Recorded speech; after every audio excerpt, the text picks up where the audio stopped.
Bueno, entonces, la clase anterior habíamos hablado en torno a lo que era el origen del universo, el origen de la Tierra, habíamos hablado de esas teorías y habíamos iniciado con el tema acerca de las teorías en torno al origen de la vida. Hablamos también en torno a lo que es la teoría quimiosintética o la de Alexander Oparin y Haldane. Y habíamos hablado acerca de la teoría de la generación espontánea, ¿no? Y todos los que hicieron, presentaron algunas propuestas frente a la explicación de lo que era la generación espontánea. Sin embargo, terminamos hablando acerca de cómo Luis Pasteur, Francisco Redi, empieza a descartar, a proponer que no era cierta la teoría de la generación espontánea y realiza su experimento. Y finalmente tenemos a Luis Pasteur, que es el que prácticamente da por terminada o por descartada la teoría de la generación espontánea, por diciendo que en realidad los seres vivos proceden de otros seres vivos como tal, ¿no? Bien. Ahora vamos a hablar en torno a las otras teorías frente a lo que es el origen de la vida. Entonces vamos a hablar de estas teorías, la teoría creacionista, la teoría de la panspermia o cosmozoica y la teoría evolucionista. ¿Listo? Entonces vamos a hablar de cada una de ellas y cuáles son los postulados que se plantean frente a estas. Bien, bueno, aquí ya habíamos hablado de estas, que eran las teorías de la generación espontánea, ¿no? Bien, vamos a hablar entonces a nivel de esta tercera teoría, que es la teoría del creacionismo. ¿De qué nos habla el creacionismo? Nos dice que esta teoría nos propone que todo lo que es la vida a nivel de lo que es el planeta Tierra fue creada por algún ser o algún poder sobrenatural, ¿no? Un ser sobrenatural muy poderoso. Entonces hablamos de un Dios, Yahvé, Alá, Jehová como tal, ¿no? Si nosotros hablamos de esa parte cristiana como tal, hablamos de ese ser superior, ese Dios que tenemos, que fue el que dio origen inicialmente a todo lo que es el universo como tal, al día y a la noche. Aquí vamos a recordar esa parte de la Génesis que nosotros conocemos a nivel de la Biblia.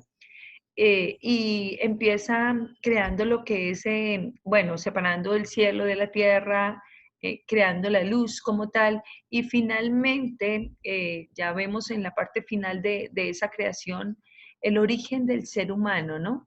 Inicialmente la creación del hombre a partir de materia no viva, porque ahí hablamos del lodo, del barro como tal, cuando crea al hombre, y y le da el soplo de vida como tal, ¿no? Y luego, a partir de ese hombre, la creación de la mujer como tal, ¿no? Entonces, esta es la teoría en torno al creacionismo que siempre se ha mantenido y pienso que se irá a mantener para mantener como ese equilibrio a nivel de los seres humanos como tal. Bien, fundamental. Bueno, entonces, esta es una teoría, ¿no? La teoría del creacionismo. Por eso es que a veces hay mucho choque en la parte de lo que es la ciencia y la religión. Siempre hay un choque, ¿no? Claro que se respetan los puntos de vista, hay un mutuo respeto, ¿no? Pero, pero la idea es, generalmente siempre se han establecido como unos parámetros donde una no invada el otro espacio, ¿no? Como tal. Bien. Bueno, entonces, esa sería la tercera de las teorías. Entonces, el origen de todo lo que existe a partir de ese ser superior o ese Dios como tal, sin importar la religión que hablemos, ¿no?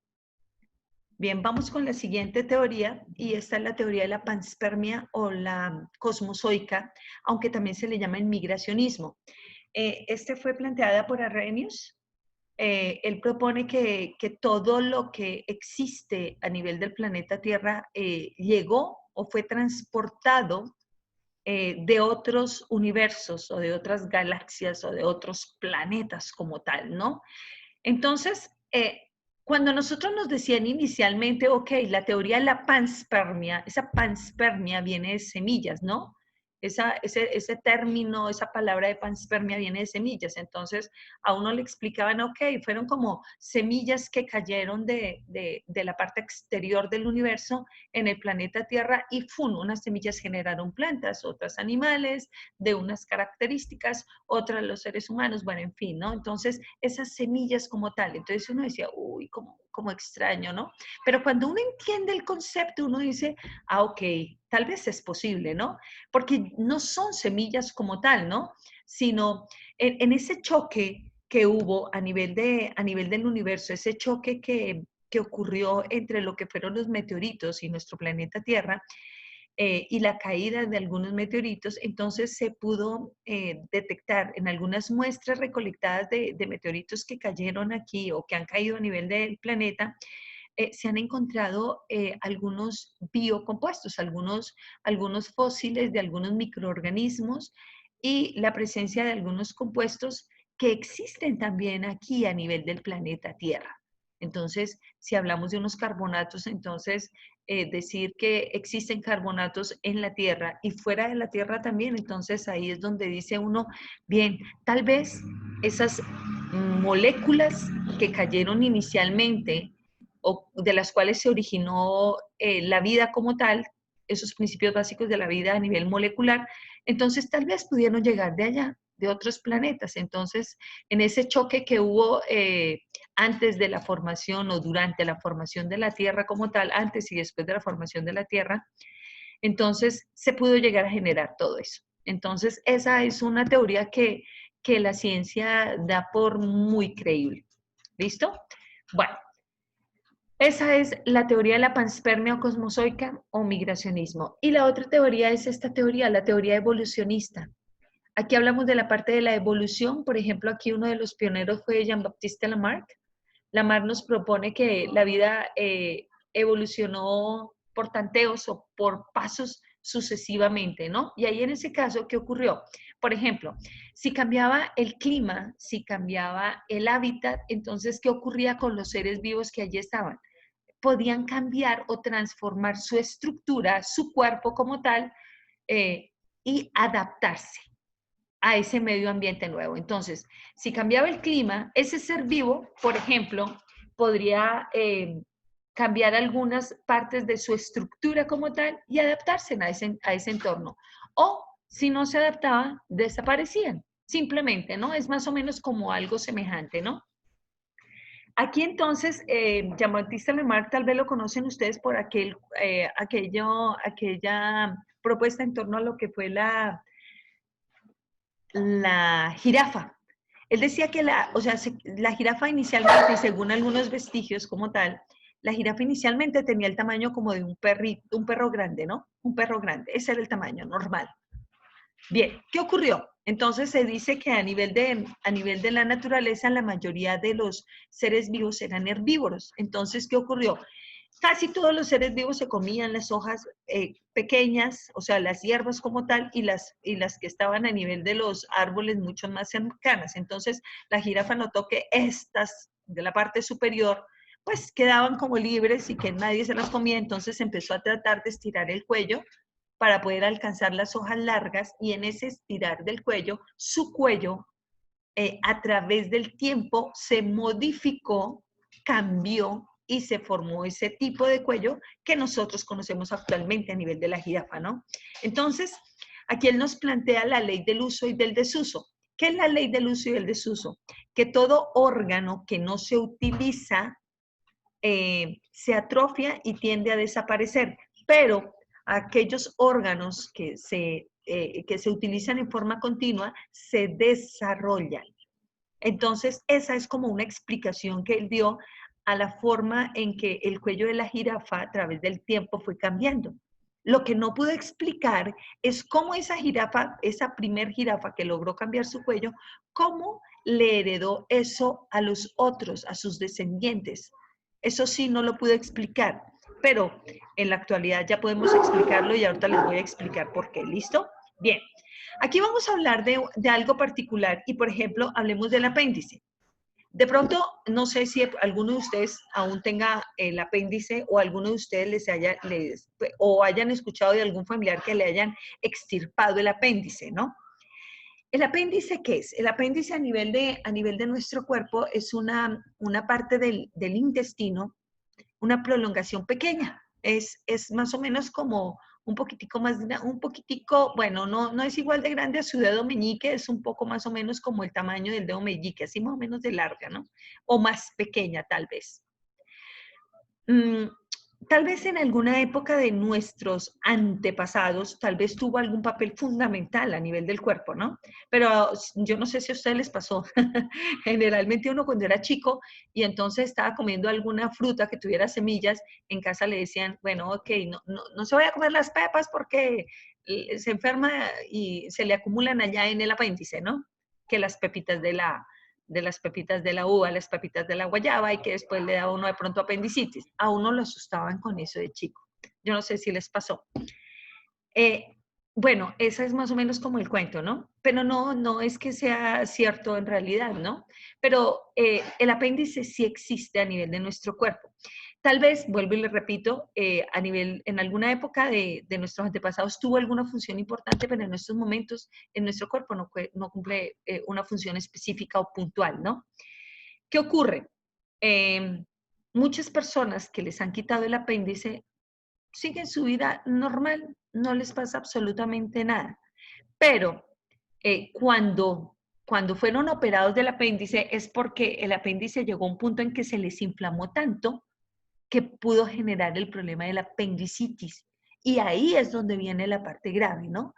Es que si ese apéndice se estrangula o se rompe, todo su contenido se vierte dentro de la parte abdominal y puede generar algo que uno conoce como la peritonitis, y la peritonitis puede llegar a causar la muerte. Claro, imaginen ustedes, algo dentro de su cuerpo que se está rompiendo, que se estalla y genera una, eh, una secreción, llamémoslo de esa manera, a nivel de toda la parte abdominal, de todas esas sustancias que estaban allá, pues automáticamente van a generar una infección y eso es un problema gravísimo porque puede generar una contaminación. Eh, Ahí es donde puede uno llegar a tener problemas. Entonces, por eso es que cuando uno está con un dolor abdominal, uno debe estar muy atento a ese tipo de dolores.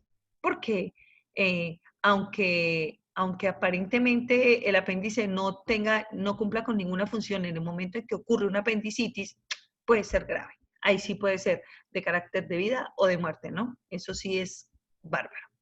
Se cree que a futuro, tal vez, en muchas generaciones que vengan más adelante de nosotros, tal vez esas nuevas generaciones lleguen a nacer sin apéndice. Tal vez. Eso es producto de la evolución, tal vez. Pensemos, por ejemplo, en esta parte, las muelas cordales. No sé si alguno de ustedes hayan sido operados de las muelas cordales, les hayan quitado las cordales. Y ahí, bueno, si les quitaron las cordales, ¿les han hecho falta? Yo creo que no, ¿no? En este momento diría uno, bueno, a mí me quitaron los cordales, tal vez no me han hecho falta, ¿no? Bueno, en mi caso, yo aún tengo mis cordales. Aún tengo mis cordales. Bueno, porque a nivel bueno, con las cordales ocurre algo muy particular. Bien, en la actualidad son las últimas muelas que salen o que aparecen a nivel del cuerpo. En algunos ni siquiera aparecen ya, en algunos no. Bueno, es decir, generalmente a uno le dicen que más o menos después de los 18 años empiezan a salirle las cordales y tienen razón. Algunos les pueden salir después de los 18, 20, 20, péguele de años, ¿no? Bueno, por ejemplo, yo conozco unos casos en los que las cordales empezaron a salir después de los 20 y resulta que la cordal no salió en forma completa, salió solamente una parte de la cordal. O sea, no salió la cordal completamente, no brotó completamente como cualquier otra de las partes dentales que nosotros tenemos. Entonces es algo bien particular, ¿no? ¿Qué ocurre? Lo que pasa es que nuestros antepasados tenían un cráneo un poco más grande que el que nosotros tenemos en la actualidad. En el momento en que tenían un cráneo un poco más grande, su maxilar superior e inferior era mucho más amplio que el que nosotros tenemos. Entonces, claro, las cordales salían sin ningún problema y funcionaban súper bien. Bien, es más, las cordales y casi todas las muelas se las utilizaban para triturar y para, o sea, no olviden que los dientes generalmente, si hablamos de nuestros antepasados, desgarraban la carne, por ejemplo, y consumían muchísimos frutos secos, frutos muy duros, y fácilmente los podían triturar a nivel de las muelas como tal, ¿no? Y una de las muelas que eran utilizadas para esas son las cordales, eran muy utilizadas. A medida que fuimos evolucionando y cambiando, nuestro cráneo se volvió un poco más pequeño y nuestros maxilares también. ¿Qué ocurrió? ¿Y ahora qué es lo que pasa? Que en el momento en que salen las cordales, genera un movimiento de todas las piezas dentales como tal y sufre uno de lo que es el apiñamiento. Entonces dice, ok, si le van a salir las cordales, le van a mover todas sus piezas o todos los demás, las demás piezas dentales, y puede ocurrir un apiñamiento en los dientes. Entonces, nada, tiene que tener un tratamiento de ortodoncia. Eso es lo que nos toca. Y ahí es donde viene la situación. Entonces, por esa razón es que ya prácticamente a veces ni siquiera las dejan que broten, sino simplemente todavía cuando están en la parte interna, las van sacando, sacan las cordales, que inclusive es una cirugía, a veces les sacan las 4 cordales de una. Es una cosa bárbara, ¿no? Bueno, pero para evitar eso, el apiñamiento de los dientes o que haya un movimiento en las piezas dentales como tal. Y vuelve y juega. Normalmente son las últimas muelas en salir, pero pueda que si uno tiene, uno a veces cuando está en el cepillado de dientes, a esas muelas es a las que llega con más dificultad el cepillo. Y a veces son las últimas en salir, pero las primeras en dañarse. Entonces hay que estar muy pendientes si ustedes tienen sus cordales como tal, sobre todo en la parte del cepillado, ¿no? Entonces es algo bien particular. Se cree también que a futuro, algunas generaciones mucho más adelante de nosotros, puedan llegar a nacer sin cordales. Esa es como otra de las características, ¿no? Que tiene la parte de la evolución. Entonces, bueno, aquí hablando de Jean-Baptiste Lamarck, entonces, y su ley del uso y del desuso, aquí entonces podemos explicarlo de esa manera. Bien, vamos con el otro que nos plantea la teoría de la evolución y prácticamente lo llamamos como el padre de esta teoría, Charles Darwin. Charles Darwin nos dice que todas las formas de vida que han existido a nivel del planeta Tierra han evolucionado a partir de una o varias especies mucho más sencillas o mucho más simples que otras, ¿no? Aquí entonces, cuando él plantea esta situación, bueno, con Charles Darwin hay algo bien interesante y es cuando uno habla de la historia de él, eh, inicialmente se va a estudiar medicina, pero se dice que no pudo soportar la asistencia a algunas de las prácticas de médicas como tal, entonces él terminaba huyendo de esas aparentemente como salas de cirugía, ¿no? Entonces, nada, se retira de la parte de medicina y entonces se va a viajar con un tío a través del Beagle, que era un barco en esos momentos, y que hizo un viaje a través de lo que es el Océano Pacífico y el Océano Atlántico, ¿no? Y en ese recorrido, entonces, Charles Darwin empieza a escribir todo lo que ve, a describir lo que estaba observando. Además, él era un muy buen dibujante, empieza a dibujar muchos de los seres que él va encontrando en su recorrido, ¿no? Y ahí es donde viene la parte interesante. Él era un gran observador, muy buen observador.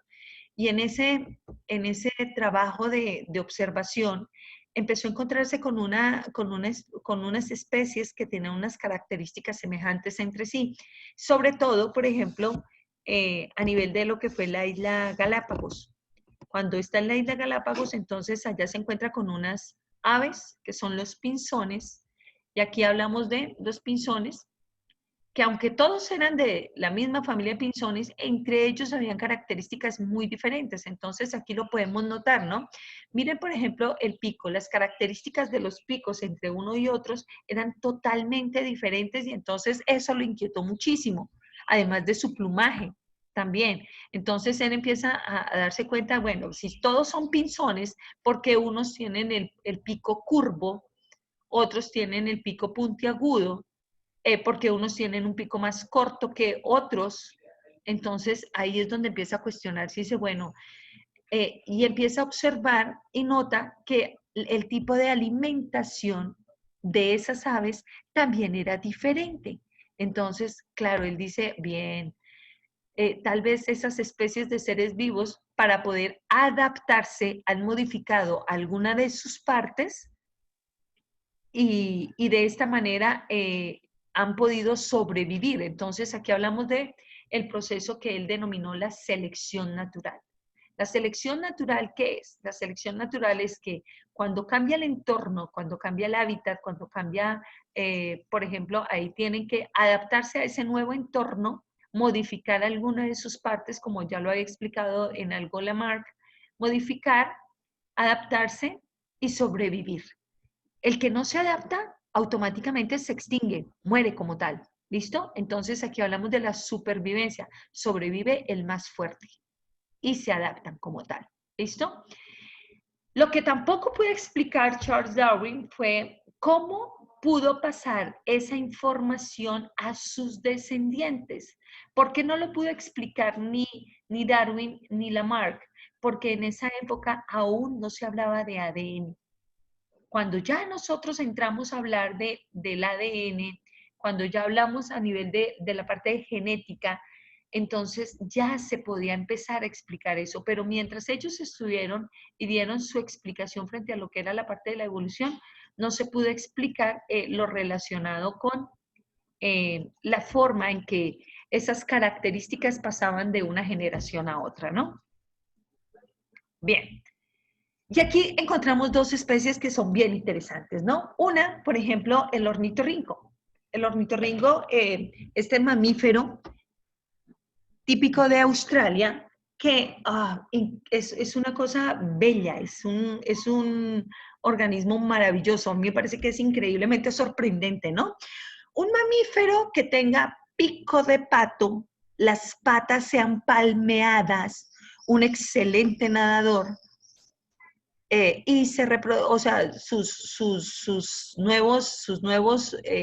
descendencias, sus hijos, se nacen a partir de huevos como tal. Es un mamífero y genera, o sea, produce una secreción tipo leche como tal para poder alimentar a sus crías. Entonces, el ornitorrinco es una cosa interesante frente a lo que es la parte de la evolución como tal. Entonces uno dice, claro, sus características son impresionantes frente a lo que es este ser vivo como tal, ¿no? Bien, este mamífero, porque hablamos nosotros de un mamífero como tal. Y el otro es el pez lodo. El pez lodo es un pez que tiene branquias, pero como tal, este pez lodo o el pez barro puede vivir fuera del agua. Entonces uno dice, bueno, ¿cómo caracoles, un pez que tiene branquias, que es un pez como tal, puede vivir fuera del agua? Generalmente o sale del agua a buscar pareja o sale del agua a alimentarse a partir de pequeños crustáceos que encuentra a nivel de lo que es el lodo como tal, ¿no? Entonces son dos especies que ayudan a explicar de dónde venimos nosotros como tal. Si nosotros hablamos de nosotros como humanos, entonces ahí es donde viene como una pequeña explicación. Se dice que todos los mamíferos terrestres, o sea, nosotros como tal, venimos del agua como caracoles. ¿Cómo caracoles pudimos llegar a surgir a partir del agua, no? Entonces, esa es alguna de las preguntas que a nivel de ciencia han sido planteadas. Bien, vamos aquí entonces a ver algo en torno a lo que es estos dos seres vivos, el ornitorrinco y el pez lodo como tal, ¿listo? Entonces, regálenme en un minuto, les voy a compartir un video relacionado con, Voy a empezar con la parte del ornitorrinco porque me parece bien interesante. Hay muchas cosas del ornitorrinco que son sorprendentes. Y sobre todo nosotros en esta época, con todo lo que hemos aprendido a través del tiempo, con todo lo que se conoce a nivel de ciencia, entonces es sorprendente esas características que este ornitorrinco tiene. Listo, regálenme aquí un minutico y les comparto el video. Bien.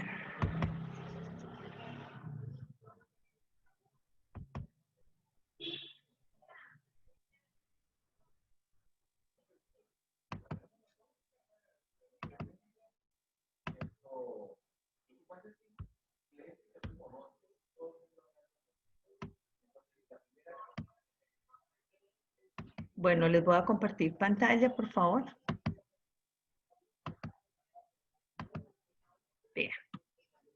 ¿Están viendo mi pantalla, por favor? Sí, señora. Perfecto, gracias. Bueno, vamos a ver la parte del ornitorrinco.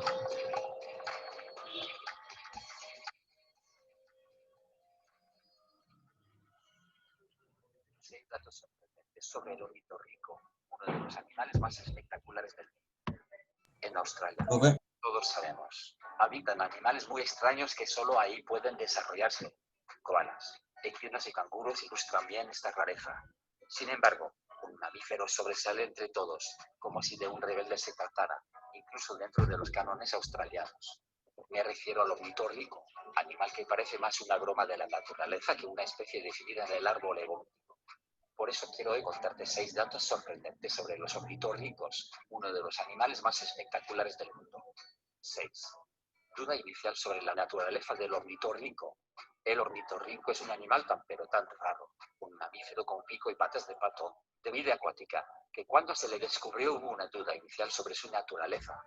Tal es así que se creyó que se trataba de una broma de mal gusto. 5. El veneno de los ornitorrincos. Algo muy raro y que muy pocos saben es que los ornitorrincos tienen un aguijón venenoso en las patas posteriores, con el cual pueden defenderse o agredir a otros animales. Si se trata de animales de apareamiento, pueden llegar a morir. En el caso del hombre, el veneno de los ornitorrincos solo le provoca un intenso dolor, aunque se conoce de personas que han sido picadas en una mano y han perdido las funciones de esta parte del cuerpo. 4. Reproducción ovípara. No bastándole a los ornitorrincos con ser criaturas formadas de parches, una parte de cada animal, resulta que su reproducción es ovípara, esto es, las hembras ponen huevos. Todos los mamíferos del planeta dan a luz, excepto esta rara especie australiana, además de la equina, que expulsa a sus hijos a través de conchas ovales. 3. La extravagante lactancia de los ornitorrincos. Cuando parece que no habrá más rarezas que anunciar sobre el ornitorrinco, aparece su extravagante lactancia. Resulta que estos animales una vez más van contra el sistema de los mamíferos. Las hembras, en lugar de tener manos con pezones, a través de los cuales darle la leche a su cachorro, alimentan a sus hijos a través de los poros de la piel. Las glándulas mamarias segregan la leche y ésta se transpira. Los recién nacidos lamen la leche de unos surcos que poseen sus madres en el abdomen. 2. Electroreceptores en los ornitorrincos. Cazar presas para comer es una propiedad de los mamíferos que el ornitorrinco cumple en buena lid. Ya era hora de ser como el resto, ¿no? Pero no nos apresuremos. La forma en que estos animales obtienen su alimento vuelve a ser insólita. En primer lugar, el proceso es bajo el agua. En segundo lugar, los ornitorrincos prescinden de los sentidos elementales para realizar esta actividad, vista, oído y olfato. En su lugar, utilizan unos electroreceptores localizados en el pico que les permiten captar los campos eléctricos que generan los músculos de sus presas. 1. Caminar con los nudillos. ¿Se imaginan lo que sería para nosotros caminar con los nudillos? Pues para los ornitorrincos esto es lo más fácil del mundo. Sus ágiles patas palmeadas le permiten nadar de maravillas. Pero en lo que a andar se refiere, las posibilidades se ven entorpecidas. Estas estructuras no nacen hacia abajo, sino, como en los reptiles, a los costados, para no dañar las membranas interdigitales. Se desplazan por tierra usando sus nudillos. Después de leer estas 6 cosas interesantes sobre los ornitorrincos que seguramente ignoras, debes estar pensando, como yo, que estos mamíferos son definitivamente los mayores rebeldes de la historia evolutiva del reino animal. Si te ha gustado. Bueno, y aquí vemos que es cierto. son una especie que puede llegar a darnos una explicación concreta en torno a lo que es el origen de los seres vivos como tal, ¿no? Entonces, claro, piensen en la forma de las patas, el pico que presenta, el hecho de que ponga huevos, quiere decir que tuvimos un eslabón en común antes de ser mamíferos como tal, ¿no? O sea, un mamífero que sea capaz de poner huevos es una cosa bien extraña, ¿no? Entonces, tal vez esa es como una parte que explica que en algún momento tuvimos una relación muy cercana con esa parte de las aves. Entonces, bueno, esas son cosas como que lo inquietan a uno para poder hablar nosotros del trabajo de la evolución, ¿no? Bien, vamos a dejar por hoy aquí. Mañana continuamos con el tema. Mañana continuamos hablando sobre estos procesos de evolución y continuamos con la siguiente parte que es lo relacionado con la composición química de los seres vivos. ¿Listo? Bueno, que tengan una feliz tarde, me hacen el favor y se cuiden mucho. Que les vaya muy bien. Gracias, profe. Bueno.